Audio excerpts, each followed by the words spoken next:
There is a berry sold in supermarkets for $15 to $30 per pound. It is marketed as a premium, anti-aging superfood. Health claims focus on antioxidants, immune support, and longevity compounds. Packaging invokes ancient wisdom and Himalayan mystique, promising the fountain of youth in dried form. The plant that produces these berries costs $20. It is a one-time purchase. It is a perennial woody shrub, Lycium barbarum. These shrubs have a documented productive lifespan exceeding 100 years. They are drought-tolerant once established, and they are self-fertile. Thrives in poor soil, requires no maintenance after the first season. The antioxidant content is measurable. ORAC values are between 25,000 and 30,000. That is higher than blueberries and higher than most fruits sold fresh. The protein profile is complete. It contains all 18 amino acids. It has 13 to 16% protein by dry weight, comparable to legumes. This plant has been cultivated for over 3,000 years. In traditional Chinese medicine, it was not an emergency treatment. It was a daily tonic, preventative food, longevity infrastructure. You cannot buy the fresh fruit in Western supermarkets. The live plants are rarely offered in mainstream nurseries despite ease of cultivation and climate adaptability, and despite the fact that a single shrub would produce berries for generations. The consumer is locked into annual purchases of expensive imported dried product, not because the plant is difficult to grow, but because the plant is easy to grow. The berry of eternal youth costs $30 per pound because you cannot grow eternal youth in your backyard. Lycium barbarum has been cultivated in the Ningxia region of China for over 3,000 years, in the Yellow River Valley. The earliest written records appear in the Shen Nongben Chao Jing, the Divine Farmer's Materia Medica, compiled around 200 BCE. It was classified as a superior herb, the kind consumed daily for prevention, not crisis. In traditional Chinese medicine, superior herbs are taken regularly to maintain health and extend lifespan. Goji berry was food medicine, eaten for vision health, for liver and kidney function, and for longevity. The Ningxia region built an entire agricultural economy around goji cultivation. Multi-generational shrubs were passed down as family assets. Historical agricultural surveys documented productive plants over 100 years old, still bearing fruit. By the Tang Dynasty, 618 to 907 CE, dried goji berries were traded westward along the Silk Road, to Persia and to Central Asia.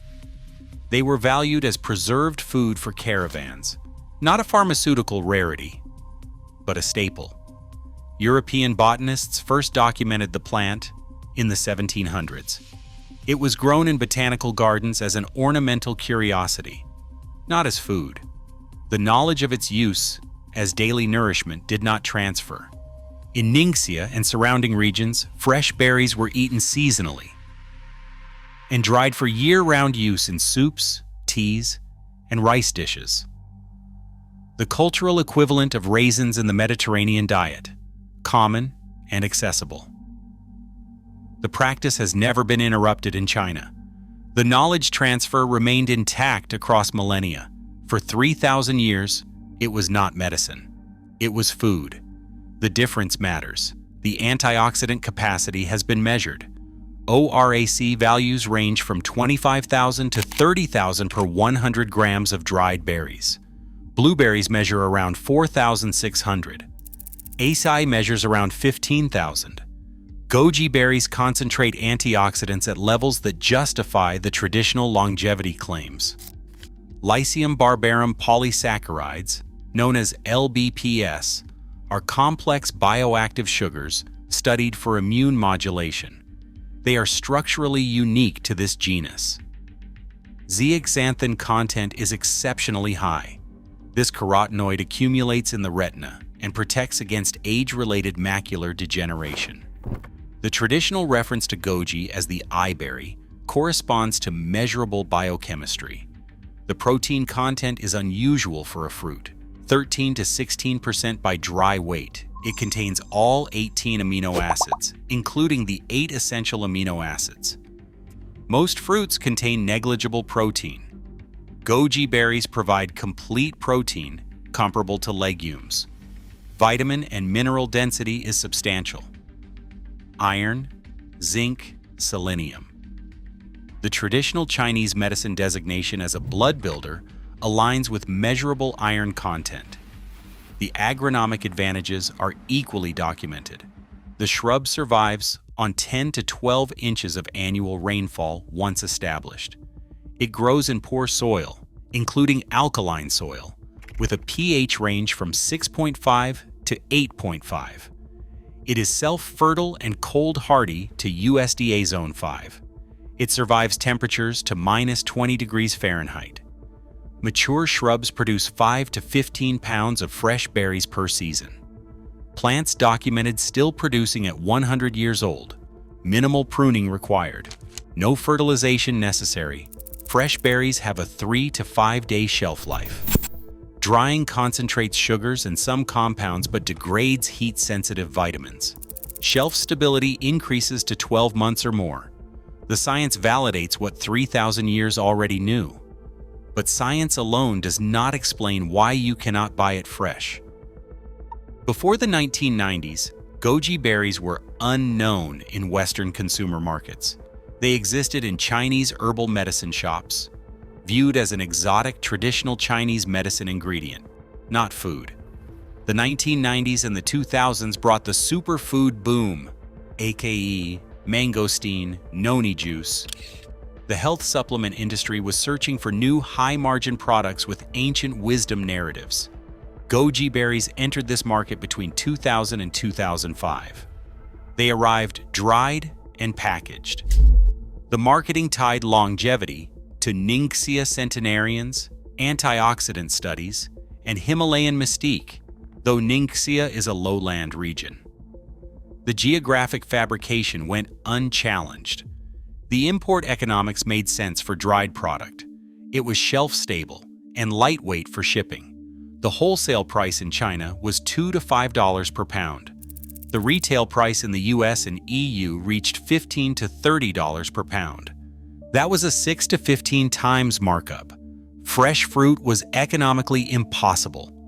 A 3 to 5 day shelf life could not survive trans-Pacific shipping. There was no domestic cultivation infrastructure. Refrigerated air freight was unviable. The only product that could cross the ocean was dried. The live plant market remained absent.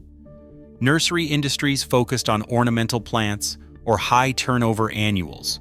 Perennial food shrubs required consumer education, and sales turnover was slow. No major seed company invested in goji breeding or marketing.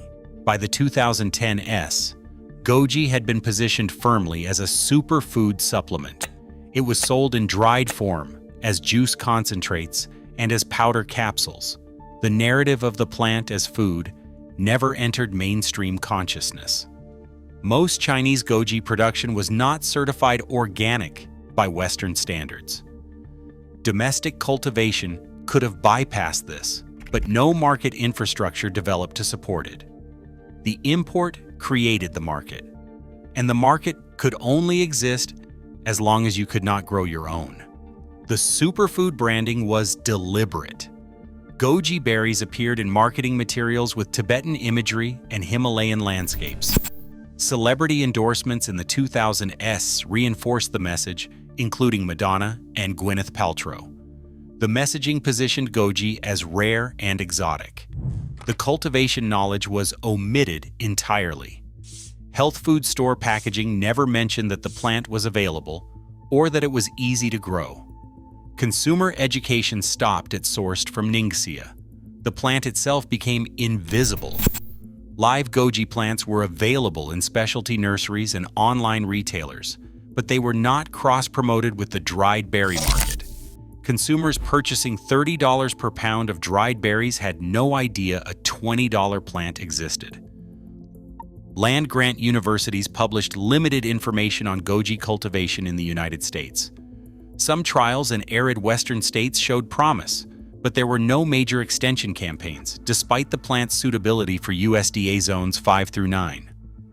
Lycium barbarum occasionally appeared on invasive or noxious weed lists in some states because it naturalized along roadsides.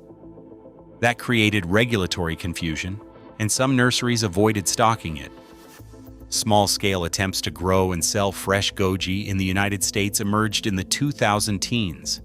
California farms and Arizona operations tried, but they struggled with consumer unfamiliarity, the 3 to 5 day shelf life, and price competition from cheap, dried imports. The fresh market never developed. By the 2010s, goji was firmly positioned in the supplement aisle, not the produce section. Dried and processed forms became the only available format. It was not banned from gardens. It was simply sold in a form that made gardens irrelevant. A $20 plant produces berries for over 100 years. The customer makes one purchase and never returns. That eliminates decades of annual dried berry sales and results in zero recurring revenue. Fresh berries have a 3 to 5 day shelf life. Modern supermarket supply chains generally require 7 to 14 days minimum. Refrigerated air freight from China is uneconomical. Domestic cultivation would require local distribution networks that do not exist for an unfamiliar fruit. The dried berry supply chain is established, from Chinese processors to importers to distributors to retailers. Fresh market entry would require dismantling that structure, building new infrastructure, and making a large investment with an uncertain return. The superfood label justifies premium pricing. Fresh berries cannot command $15 to $30 per pound. Consumer reference points for fresh berries range from $3 to $8 per pound. Fresh goji prices would collapse into commodity pricing. Consumer education has locked in the supplement framing. Decades of marketing positioned goji as something to purchase, not something to grow. No company in the dried berry supply chain has an incentive to fund that reversal. Live perennial shrubs offer low profit margins for nurseries. Retail is about $20. Wholesale is about $8 to $12. Annual seedlings and ornamental flowers turn over faster and generate higher profit per square foot. Major seed companies focus on annual vegetables or hybrid ornamentals. Perennial food shrubs fall outside their core business model. Goji cultivation knowledge exists in extension bulletins and permaculture texts but never entered the commercial seed industry. A plant that produces for a century cannot compete with a product that must be purchased every month. Century production changes the basic economics. The western United States and Mediterranean regions face chronic water scarcity. Goji thrives on 10 to 12 inches of annual rainfall once established. Apples require 30 to 40 inches. Most berry crops need 20 to 30 inches. Water needs shape what can be grown locally. The pandemic between 2020 and 2022 revealed supply chain fragility. Goji supply depends entirely on Chinese production, processing, and shipping. Geopolitical tensions create additional uncertainty. Dependency on a single source import is a vulnerability. Supply risk is real. Chronic disease is linked to oxidative stress and inflammation. High ORAC foods provide measurable antioxidant support. Fresh goji offers a local source with no import dependency or processing degradation. Local sourcing preserves more nutrients. Climate volatility is increasing. Perennial crops offer resilience that annuals cannot. Established root systems survive drought, heat, and frost better than crops replanted every season. Goji has a 100-year lifespan, so one planting can outlast multiple climate regime shifts. Goji grows in poor soil, including alkaline soil. It tolerates urban pollution and is suitable for container cultivation. It is compatible with food forests and small space agriculture where water and land are limited. Grows where many other food shrubs struggle.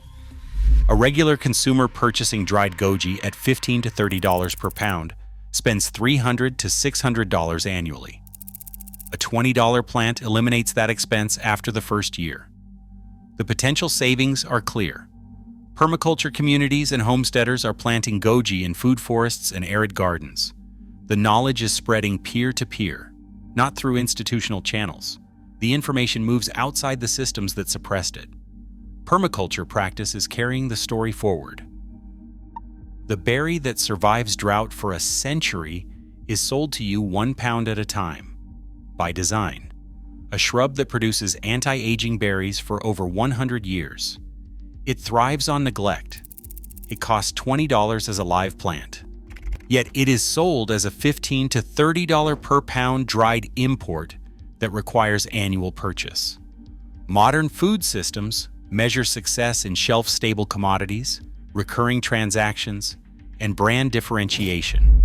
Fresh goji excels in metrics that have no market value: longevity per plant, self-sufficiency, drought resilience. The cultivation information exists.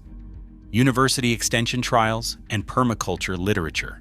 Chinese agricultural texts contain 3,000 years of knowledge. None of this was lost. It was simply removed from the channels where dried berries are sold. The biological reality has not changed. The plant still lives 100 years. It still produces 5 to 15 pounds per year with zero inputs after establishment. The shrub is the same. The system around it is what shifted. The question is not whether we should grow goji.